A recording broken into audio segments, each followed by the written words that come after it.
Chegamos ao nosso último tema dessa semana especial, dedicada à família que é tão amada por Deus, afinal de contas foi o Senhor quem criou a família. O tempo passou ligeiro, passou voando mais rápido do que eu esperava, mas é uma alegria, viu? Um privilégio, eu agradeço a Deus por essa oportunidade de ter durante todos esses dias aqui, esses momentos, compartilhado com você esses ensinos, esses conselhos bíblicos. Como Deus é bom. Eu tenho certeza que o Senhor tem muitas bênçãos reservadas para você e para a sua família. Por isso, minha palavra para você é: continue buscando ao Senhor de todo o seu coração. Porque com Deus nós somos invencíveis. A despeito de tudo que vem contra a família, essa instituição divina, com a bênção do Senhor nós vencemos e vencemos mesmo. Por isso, continue buscando a Deus de todo o seu coração. Hoje eu tenho uma palavra dedicada especialmente aos homens, aos machos. Alô, você tá aí, não é? Fica aí, não corra não. Deus tem uma palavra de vida para você, para que você seja verdadeiramente um homem de Deus. E eu já quero começar, antes mesmo de orar, estimulando você com essa palavra que está aqui no livro de Josué, capítulo 1, verso 9. Está escrito assim: Não te mandei eu, ser forte e corajoso, não temas nem te espantes, porque o Senhor teu Deus é contigo por onde quer que andares. É assim, meu amigo, com a bênção de Deus a gente vence, a gente não precisa ter medo de nada. Se você tem procurado ser fiel a Deus e andar nos caminhos do Senhor, Ele capacita você, Ele cuida de você, orienta você para que você seja uma bênção para a sua família e sua família seja vitoriosa. Vamos orar ao Senhor. Pai querido, obrigado, Senhor, por estarmos juntos mais uma vez. Eu te peço nesse momento, como fizeste nos momentos anteriores, abençoa-nos, Senhor, para que tua palavra seja viva e eficaz e cumpra seus propósitos. Nós oramos no santo nome de Jesus. Amém. Amém e amém. Vamos então já para a palavra. Eu quero convidar você para a primeira carta de Pedro. Está mais para o finalzinho da Bíblia, já perto do livro de Apocalipse. Primeira carta de Pedro. Vamos ao capítulo... estou aqui na segunda. Primeira carta de Pedro, capítulo 3, a partir do verso 7. No programa anterior, nós lemos aqui mesmo, no capítulo 3 de Pedro, alguns conselhos para as mulheres, para as esposas. Agora vem para você que é marido, você que é homem. Está escrito assim: Maridos, vós igualmente vivei a vida comum do lar, com discernimento, e tendo consideração para com a vossa mulher como parte mais frágil. Tratai-a com dignidade, porque sois juntamente herdeiros da mesma graça de vida, para que não se interrompam as vossas orações. Esse é um conselho de Deus para você e para mim, para nós que somos homens, maridos. E a orientação é: vivei a vida comum do lar com discernimento. Significa com sabedoria, com equilíbrio, e tendo consideração, tendo respeito para com a vossa mulher. Quando o homem vive com essa sabedoria, com esse equilíbrio, com respeito, trata a esposa, então acaba criando um ambiente de amor no lar, né? Um ambiente que acaba sendo tão positivo e que vale muito mais do que riquezas materiais. Quem tem esse ambiente de paz no lar é uma pessoa rica, não é? Isso vale muito mais do que dinheiro. Lá em Provérbios, no capítulo 15, verso 17, está escrito que é melhor um prato de hortaliças, onde há amor, do que o boi cevado, o boi gordo e com ele o ódio. Veja que com isso Salomão está dizendo assim: olha, mesmo que você viva uma situação de escassez, de pobreza, mas se existe amor no seu lar, isso vale mais, isso é melhor do que o boi cevado, o boi gordo, ou seja, do que a abundância até de alimentos, riqueza, mas com ódio. É claro, entenda, não significa que com isso a palavra de Deus esteja dizendo que os ricos são felizes, são infelizes e todos os pobres são felizes. Não é nada disso. O que a palavra de Deus está dizendo, que independentemente da gente ter ou não ter coisas, nós podemos ser felizes quando existe amor em nosso lar. E Pedro diz também que o homem deve tratar a mulher com dignidade, ou seja, deve tratá-la com honra, com valor. Eu diria que aqui é uma palavra não, assim, mas é um não muito bem dado, muito claro em relação ao machismo. Você sabe que machismo existe desde que o ser humano tornou-se pecador, não é? Eu costumo dizer que o machismo é uma infeliz e milenar cultura espalhada pelo mundo inteiro. O machismo é fruto de um imbecil sentimento de superioridade. Machismo é uma estupidez. O homem, de acordo com a Bíblia, ele não é superior à mulher e nem a mulher é superior ao homem. É isso que a Bíblia diz. Machismo e feminismo, eu posso lhe dizer que são extremos, que devem ser completamente rejeitados. Aos olhos de Deus, homens e mulheres são iguais, no sentido de que eles têm o mesmo valor. Assim é aos olhos do Criador. Nós somos criados para que nós sejamos companheiros uns dos outros e não competidores. A mulher, você sabe, não foi feita do pé de Adão ou da cabeça dele, mas da costela. Significa que a mulher não é inferior e nem superior ao homem, mas aos olhos de Deus é igual. Ficou claro? A mulher não é para estar abaixo ou acima do homem, mas ao lado dele. Casamento não é para competição, casamento é para cooperação.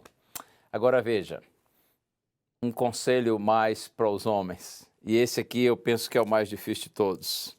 Esse é o mais desafiador. Mas eu gosto de pensar que sempre que Deus nos chama e nos dá uma instrução, uma orientação, também Ele nos capacita para cumpri-la. E eu já abri o texto aqui de Efésios capítulo 5, agora eu vou ler os versos 25, o verso 25. Para a mulher que acha difícil seguir o verso 22, quando diz que as mulheres devem estar submissas ao próprio marido como ao Senhor, veja agora o tamanho do desafio para os homens, para o seu marido. Efésios 5, 25, está escrito assim: maridos, amai vossa mulher, como também Cristo amou a igreja e a si mesmo se entregou por ela. O marido deve, diz Paulo, amar a esposa como Jesus amou a igreja e a si mesmo se entregou por ela. É fácil amar a esposa como Jesus amou a igreja? Aliás, melhor perguntar assim: você sabe o quanto Jesus amou sua igreja? Amou ao ponto de dar a sua própria vida por ela?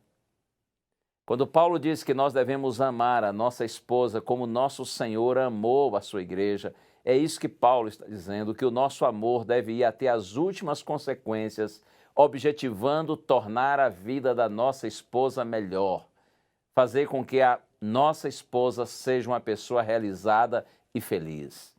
Mas olha aqui uma coisa, para chegar a esse nível de amar a mulher como Jesus amou a igreja, é preciso primeiro amar Jesus, ser conquistado, transformado pela bendita graça do Senhor. Em outras palavras, eu lhe diria, para amar a igreja amar a esposa como Jesus amou a igreja, é preciso ser um homem de Deus. E eu estou pensando em um grande homem de Deus da história. O nome dele, Josué. E, aliás, foi com o livro de Josué que comecei o programa hoje, não é?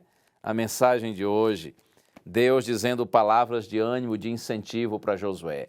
De acordo com a Bíblia, Josué, ele era um príncipe da tribo de Efraim, em Israel. Provável que você saiba, eram 12 tribos, não é? E Josué, ele era um príncipe de uma dessas 12 tribos. Ele, inclusive, tornou-se o sucessor de Moisés, do grande líder Moisés. Porque, de acordo com a Bíblia, Moisés liderou o povo hebreu durante o êxodo, da saída do Egito para a Palestina. Um fato histórico que ocorreu por volta do ano 1450 a.C. E depois de 40 anos do êxodo, Moisés morreu e Deus disse que Josué deveria seguir na liderança do povo, para que sob a liderança de Josué o povo de Israel entrasse na terra prometida, na terra de Canaã. Mais um detalhe, antes da gente ir para o final do êxodo. Pouco tempo depois que eles tinham saído do Egito, eles já chegaram aos limites da terra prometida. E a Bíblia diz que Moisés mandou 12 homens a fim de que espiassem a terra prometida. Ou seja, eles foram lá como espiões para fazerem uma avaliação daquela terra, para ver como as pessoas viviam ali, quantos muros, né, existiam nas cidades e quantas armas eles tinham, enfim, porque eles iriam entrar e possuir aquela terra. E foram mandados 12 homens, um de cada tribo, inclusive Josué representando a tribo de Efraim. E é provável que também você conheça o resultado dessa história. Quando os 12, depois de 40 dias espiando a terra, voltaram, 10 deles trouxeram um relatório muito negativo. Eles disseram assim, olha, nós fomos ver a terra, só que ficamos assim encantados, porque realmente a terra é próspera, né? Há muitas frutas e muito gado e o clima é maravilhoso, só que tem um problema. Os homens que vivem naquela terra são gigantes, eles são fortíssimos, as cidades são muradas e olha, a gente não tem nenhuma chance. E esses 10 espias disseram assim, aos olhos dos habitantes daquela terra, nós nos sentíamos como gafanhotos. Nós éramos minúsculos diante deles, nós não temos nenhuma chance de vencer esse povo. É nessa hora que Josué entra em cena, juntamente com outro homem chamado Caleb. Josué e Caleb dizem assim, de fato, a terra é próspera, é maravilhosa, e os homens são grandes e as cidades são fortificadas, porém, maior do que as cidades, as fortalezas da cidade, ou os homens que vivem ali, é o nosso Deus. O nosso Deus está conosco e com o nosso Senhor nós vamos vencer. Por isso não se desanimem, mas infelizmente prevaleceu o relatório negativo. Os filhos de Israel não confiaram no Senhor. E Deus ficou triste com aquela situação. E o Senhor disse assim para Moisés, Moisés, para cada 40 dias que eles passaram espiando a terra, agora eles vão vaguear pelo deserto durante 40 anos. Para cada dia, 1 ano vagueando pelo deserto, até que eles cheguem à terra prometida. E todos os homens, disse Deus, de 20 anos para cima, que eram considerados aptos para irem à guerra, e que não creram na palavra do Senhor, o Senhor disse assim, nenhum deles vai entrar na terra prometida, somente Josué e Caleb, porque eles creram na minha palavra. E aí, quando chegou o final do Êxodo, de fato, todos aqueles incrédulos tinham morrido durante os 40 anos pela peregrinação no deserto. Então Deus chama Moisés, antes de Moisés deixar a liderança do povo, e diz assim, Moisés, você vai morrer. No entanto, coloque Josué para substituir você. Josué vai à frente do povo e vai entrar na terra prometida. Deus disse assim, toma Josué, porque ele é um homem no qual há o meu espírito, e ele vai conduzir o meu povo. Que coisa linda, não é? Deus disse assim, coloque suas mãos sobre Josué, unja Josué e prepare Josué para ser o seu sucessor. Deus conhecia Josué, Deus conhecia Moisés. Deus conhece a você e a mim, porque o Senhor não muda. Lá no Salmo 1 está escrito assim, que o Senhor conhece o caminho dos justos.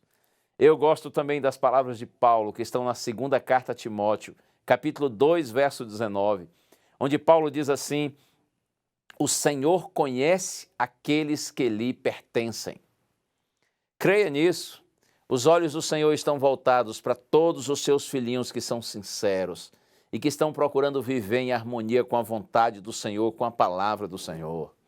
Deus sabe que você tem tido, quem sabe, muitas lutas aí, dificuldades. Deus sabe disso. Mas a despeito disso, você tem perseverado em fazer a vontade do Senhor. A bênção de Deus está sobre você, porque lembre-se, o Senhor conhece o caminho dos justos, o Senhor conhece aqueles que lhe pertencem.